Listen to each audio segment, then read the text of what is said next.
Ladies and gentlemen, welcome to another Connoisseur's Conversation. Today, we're going to get into a review that is the first for my channel, actually. I spoke to you guys, the guys that watch this channel. I highly revere the scent, cigars, and wines. That's what this lifestyle channel was built on and is built on. That's the thing that I want to bring to you guys as an entity. I want to talk to everyone about all the cigars, all of the fragrances, and all the wine that I've enjoyed throughout my journey in life. And today, like I stated, this is my first basic bespoke only cigar connoisseur's conversation. And what this means for this channel going forward is how I want to present cigars, not only in tandem, which I've done so much before, but as its own personal and thorough review for its content. So today we're going to talk about the Camacho Broadleaf, and I think this is a good one to touch on as a first for the channel going forward. The Camacho Broadleaf is a great cigar, so if this sounds like something you think you'll enjoy, pull up a seat, pour a glass, and of course, let's enhance.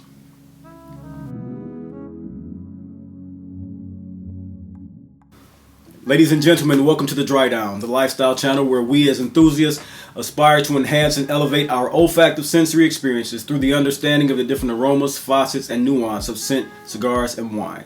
I'm your host, Chris. Welcome to today's experience. First off, I am going to talk totally about cigars in this particular video, but I do want to give a touchstone on what my scent of the day is, and that scent is Le Labo's Rose 31. So for you guys that want to know about Rose 31, it is a very finely cultivated rose fragrance with a lot of cumin, making it a very gentlemanly and stately style of fragrance that has a lot of rose and spices inside of it. Very becoming for a spring scent, and this is my scent of the day.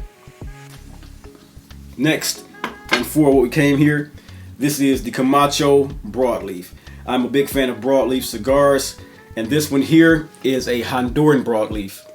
And Honduran broadleaf is something I don't think I've ever been able to get my hands on. And so when I saw this coming out, this is a cigar that I actually wanted to get my 2 cents on and give a taste profile on. The appearance on this one is a very nicely done bronze to cacao tobacco leaf. It has a slight vein texture, no toothiness really. It's not a sheen on it at all. It's a very dusty cacao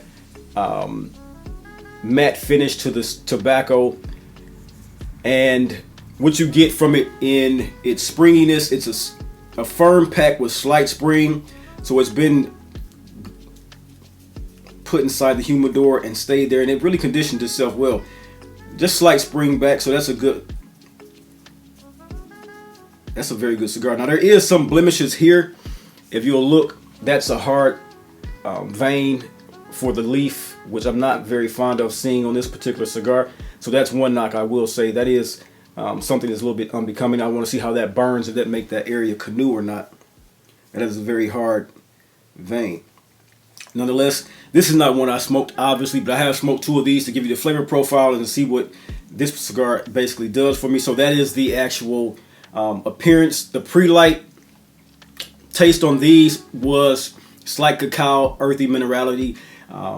For me, the appearance and the band is a band that always does Camacho well. It's a slight intrusion into the size, when it comes to smoking a cigar. You want something maybe a third of this or maybe half of this, but this is Camacho's brand, and this is what they put forward as their actual banding. And I don't mind it. It's just a little bit too much. It takes up too much real estate. But for holding in the hand, this is a nice Toro size cigar. It comes in at about $12 in my area. A double cap cigar. Each cigar I smoked, I put a V cut in. And like I said, the pre-light was a dusty cacao minerality when you drew it in. The burn time on these for me ran about an hour and a half, hour 15 minutes. My pairing with these was a Cuban Manhattan, which is a Manhattan substituting the bourbon or whiskey for rum or with rum, which makes it slightly a bit more sweeter, bringing the profile of this one up just a notch because I tasted that solidity off the pre-draw, and I wanted to see if that would make it go off. So after the first third, that's when I started to bring in my my pairing and then see how the profile changes throughout with that one. So what I get as far as combustion, it burned the 2 previous, obviously not this one, but the 2 previous I got and smoked. The burn lines were perfect, razor sharp. It was a nice staunch ash to this particular cigar. It stayed on without any delicateness to it, holding on to it, trying to make it stay on. It really stayed on to the stick. So this is a robust tobacco. And if I had not stated, this tobacco is a Honduran broadleaf. As the wrapper, the binder is Honduran as well, and the fillers are a mix of Honduran and Dominican Republic tobacco. This is a very mellow cigar, and one that I enjoyed smoking, but had some drawbacks to it. I am one who enjoys the salinic taste of cigars, the minerality of cigars. It's one of the profiles that I don't mind, as long as it has a particular sweetness to touch off of that minerality. The one thing about this cigar, when they put it to the marketing, they said it was going to have a cacao taste to it and a slight peppery nuance. For this one, surprisingly enough, the broadleaf didn't give me any pepper at all. What this particular cigar gave me, and if you have nuances that you can harken back to, this particular cigar gave me in nuances in the first and second third a great drawing of Brazil nut, which is if you ever had Brazil nut, you're very acclimated with the way cigar nuances come off. To me, Brazil nut is one of those nuances that doesn't come along often, which made this a particular cigar that I enjoyed for that. The nuance of that is this creamy, nutty, slight sweetness, but it's more minerally and salty than most nuts on our dinner table or our palate when we go for nuts. We usually get the almonds, we usually get the cashews, the walnuts, the pecans, but the Brazil nut is one of those nuts that really comes around during the holiday season, and when you taste it, it has this very, very just high content of minerality to it. It can be sometimes bitter on the tongue, and you can't eat many of them because that bitter profile, it's almost like an alkaline that's taking your tongue out of balance, and that's what I got from this particular cigar. As far as the nuttiness and the earthiness, the fine minerality tones of it, along with the salinity of it. It did give me some cacao sweetness, but it was not something that I got in expectation. It was something that came in late in the cigar of the second third, which came along with a little sweet, a sweet nuance of like a dried raisin. So that dried raisin and nutty feel was a profile in the second third that I enjoyed. So as far as looking into this cigar and tasting the profiles over the hour that it took to go through the first and second third, that final third for me, which is a change agent for me in this particular cigar, in both cigars that I smoke.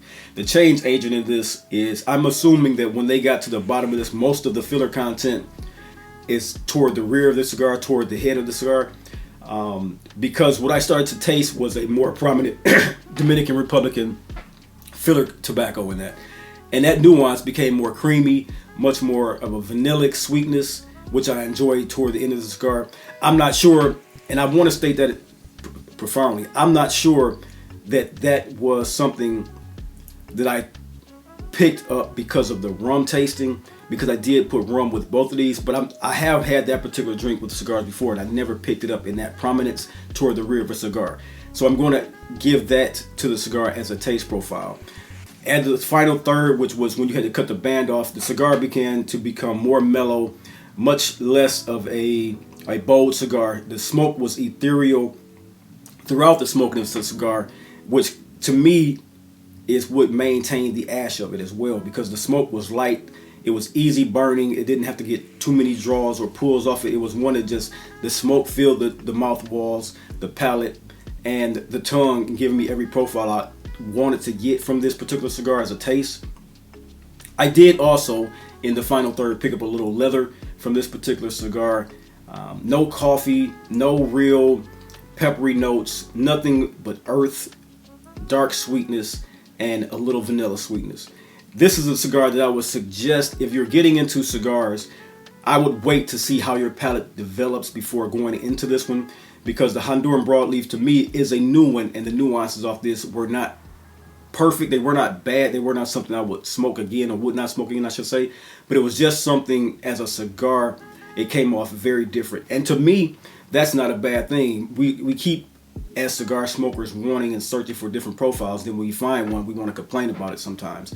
And that's not something I want to do here. I want to state the fact that this thing, while not in my wheelhouse perfectly, the way I enjoy my cigars with the sweetness, the bold coffee taste to it, This one here was a slight deviation, or a very broad deviation from that when it came to the broadleaf and my expectations, but a very good smoking cigar. So all in all, for me, the Camacho Broadleaf is a Salinic, nutty Brazilian nut tasting cigar with slight sweetnesses, more on the dark cacao, slight cacao taste to it. It has a very nice bronze hue with cacao finishes along the body of the cigar. If you can see that, the camera's picking it up, it does have a color change in the leaf. And like I said, this one here has a very broad vein in it, which I'm going to hope when it smokes, I think that's a stem almost. So I hope when I smoke this, it doesn't burn different there in canoe or anything like that, because that actually is not a vein, that's a stem. So we'll see about this particular cigar when I smoke it. But all in all, the Camacho, I'd give it as a point rating. As far as the Toro Vitola, I'd say the tasting time and prepared smoking drink with this one, I would take this into like out of a 10, I'll take it to a 6.9 to a 7.2 as a rating. Not greatly high, but not bad at all. Once again, the Camacho Broadleaf came out about 7 months ago if you're interested. Ladies and gentlemen, thank you guys for watching this connoisseur's conversation on the Camacho Broadleaf cigar. I hope that you enjoyed this content, and if you did, all that I ask that you do is hit the like button, subscribe, and send this off to people who love scent cigars and wines. As always, I will see you in the next video. Peace.